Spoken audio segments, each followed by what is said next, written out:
menginginkan punya anak. Begitu 1 tahun belum memiliki keturunan, langsung kami menjalankan pemeriksaan begitu untuk kehamilan. Jadi di sini alhamdulillah sangat bersyukur sekali bertemu dengan dokter, bertemu dengan perawat dan bidan yang lain-lain, itu juga sangat suportif sekali begitu.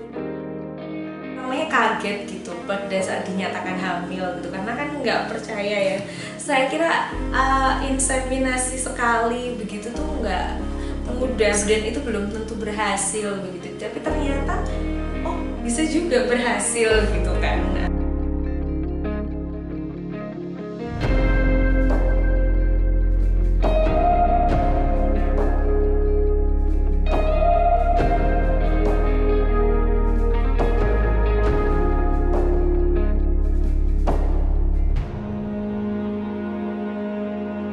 Saya Diana Pratiwi dan suami saya Pardina Samto. ya.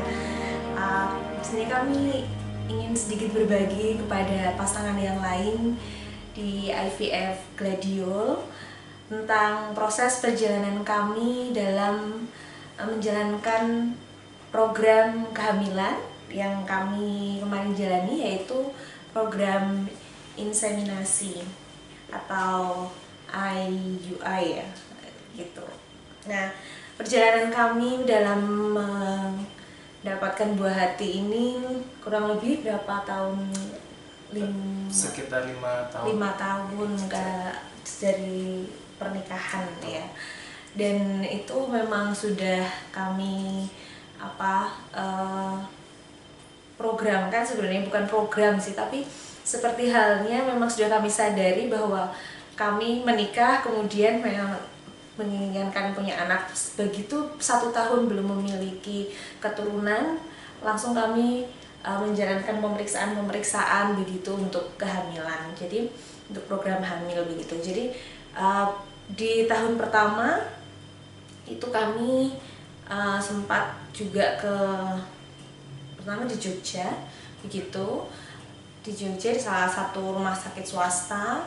Kemudian kami ada ketemu dokter di sana di tahun pertama pernikahan sebelum dinyatakan kok belum hamil gitu. Terus akhirnya kita berkonsultasi di salah satu rumah sakit swasta di Jogja, ketemu dokternya dan bilang oh ya masih optimis begitu untuk normal untuk alami begitu. Jadi dijalankan terlebih dahulu secara alami, karena usia saya pada saat itu masih 24, kurang lebih 24 tahun, suami masih 29 tahun begitu.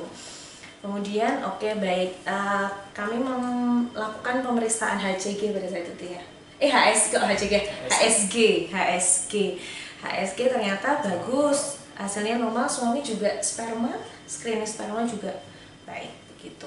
Kemudian di tahun kedua kami tunggu 1 tahun belum ada hasil secara alami begitu. Kemudian 1 tahun kemudian kami mencoba lagi, berarti kalau itu di tahun kurang lebih tahun ketiga dan tahun keempat pernikahan kami itu kami melakukan program, bisa dikatakan program menggunakan itu namanya secara terapi hormon pakai obat ya.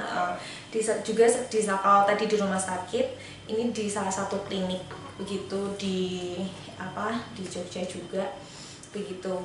Nah di sana ya diberikan obat, tapi kami memiliki rasa keingintahuan begitu lebih tinggi, mengapa kok belum terjadi kehamilan pada saya begitu. Jadi kalau datang ya langsung diresepin obat, begitu. Dan sebagai pasien saya kurang puas begitu sih. Jadi kemudian kan masih mencari-cari lagi. Nah mencari-cari lagi pada saat itu dan ada sedikit rezeki. Jadi bagaimana ya, kita udah mau tahun kelima kan, berarti dari tahun keempat ini, dari tahun keempat pernikahan kok belum ada keturunan begitu. Dan kemarin pas COVID juga, jadi banyak di rumah, kita banyak diskusi begitu. Kemudian sebelum ke sini sebenarnya kita juga sudah mendatangi salah satu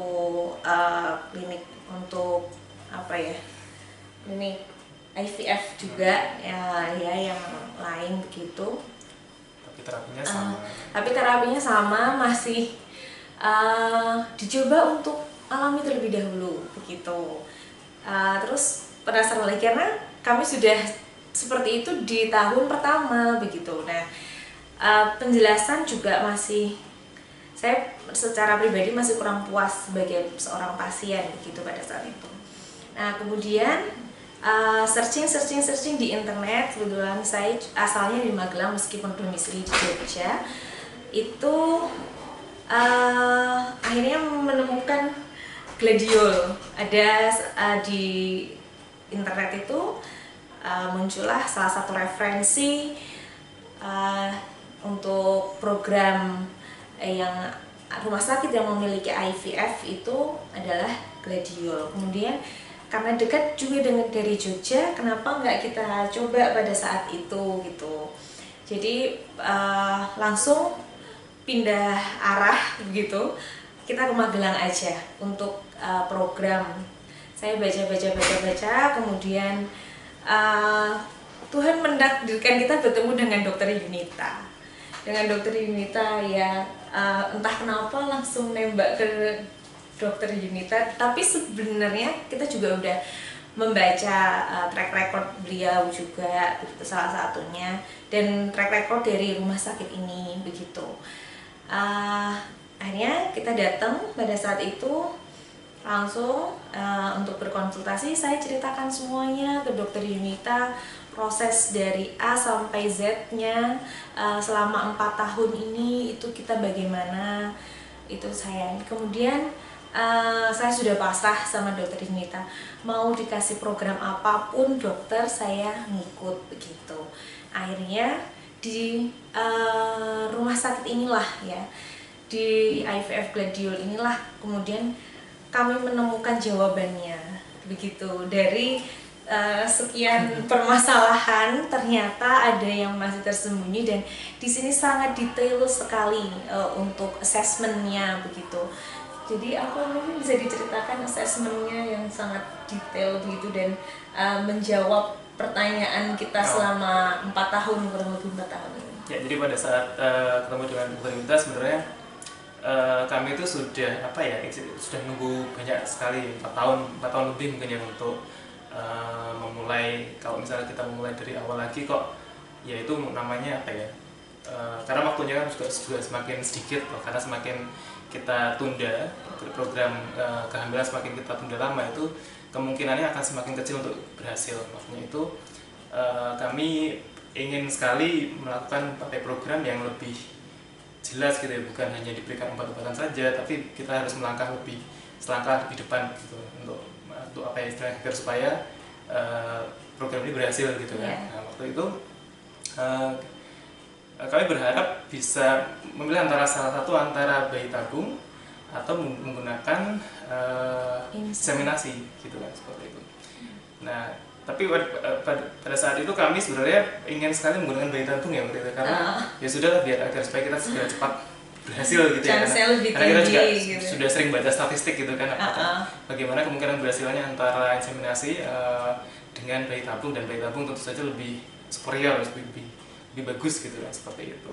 Nah, oleh Dokter Yunita tetap disarankan ya menggunakan, karena belum tentu kalau misalnya dengan inseminasi pun kita nggak berhasil, itu belum tentu. Nah, oleh beliau disarankan mencoba inseminasi dulu.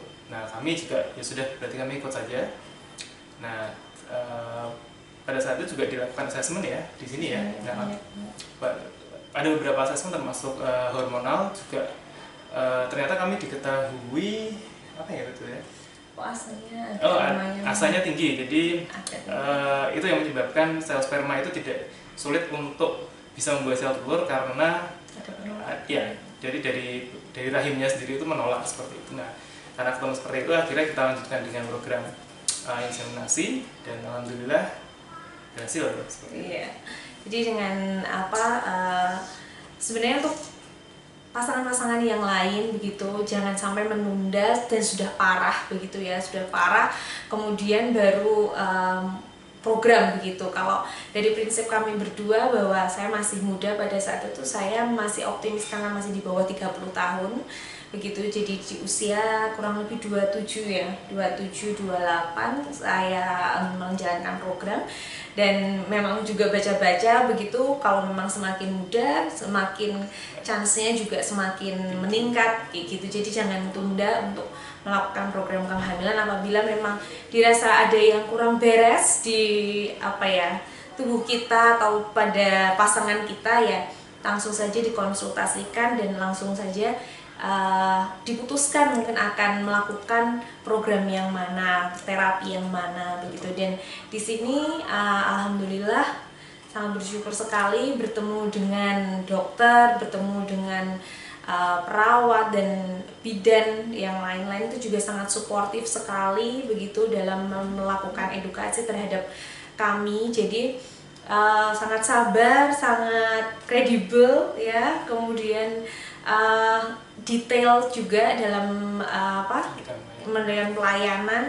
Kami di sini sangat nyaman sekali dari awal ya sampai akhirnya awal sebelum dinyatakan hamil sampai kemudian hamil begitu. Jadi saya pertamanya kaget gitu pada saat dinyatakan hamil gitu, karena kan nggak percaya ya. Saya kira inseminasi sekali begitu tuh nggak mudah dan itu belum tentu berhasil begitu, tapi ternyata oh bisa juga berhasil gitu kan.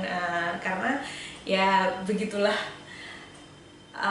kita yang kita pikirkan chance yang lebih tinggi mungkin bayi tabung ataupun ternyata dengan inseminasi terlebih dahulu begitu ternyata juga bisa membuahkan begitu. Pada saat dinyatakan hamil pertama kali kaget, seneng, nggak nyangka ya, belum percaya. Kemudian berjalan, saya memutuskan untuk tetap melakukan pemeriksaan kehamilan juga di sini bersama dengan Dokter Yunita, karena ya kami pikir apapun itu yang mengetahui jejak ya dan track recordnya itu ya memang di sini, dan sampai lahiran pun saya juga bela-belain di sini karena memang ya itu tadi betapa tahu ya bagaimana berharganya si baby ini buat kami dan keluarga, dan disinilah yang tahu prosesnya begitu. Jadi untuk pasangan yang lain monggo mau di ya mungkin pesan kami sederhana, jadi jangan takut untuk memulai gitu kan, karena kita karena kita sama sekali tidak tahu masalahnya itu ada di mana sampai kita melakukan pemeriksaan, dan mungkin banyak pemeriksaan harus dilakukan, tapi kalau misalnya kita diamkan saja nanti kita nggak tahu ya masalahnya ada di mana gitu. Karena begitu kita tahu masalahnya, dari situlah kita bisa melakukan tindakan-tindakan yang bisa untuk menyelesaikan masalahnya itu, seperti itu. Jadi mungkin poin yang pertama adalah jangan malu untuk memulai bertanya gitu dengan yang lebih tahu, misalnya berkonsultasi dengan dokter atau tenaga kesehatan yang lainnya terkait dengan bagaimana apa yang harus kita lakukan gitu kan, seperti itu. Ya, betul. Tadi juga jangan malu, jangan menunda, lebih cepat juga lebih baik karena memang kesempatan itu akan datangnya lebih besar kansnya daripada kita terus menunda dan sampai dengan kondisi kita di batas yang kurang bagus gitu. Akan lebih baik kalau dimulai lebih cepat, itu lebih baik. Dan kami ucapkan terima kasih sekali, terima kasih banyak kepada seluruh tim dokter, perawat, bidan, dan seluruh staf dan jajaran dari IVF Gladiol dan Rumah Sakit Gladiol atas jasanya, ya, atas jasanya, atas pelayanannya selama ini kepada kami. Akhirnya kami bisa diberikan kepercayaan dari Allah mendapatkan keturunan, yaitu bayi ya sekarang, dan baru lahir kemarin tanggal 20 Maret 2021. Terima kasih banyak Rumah Sakit Gladiol dan IVF Gladiol.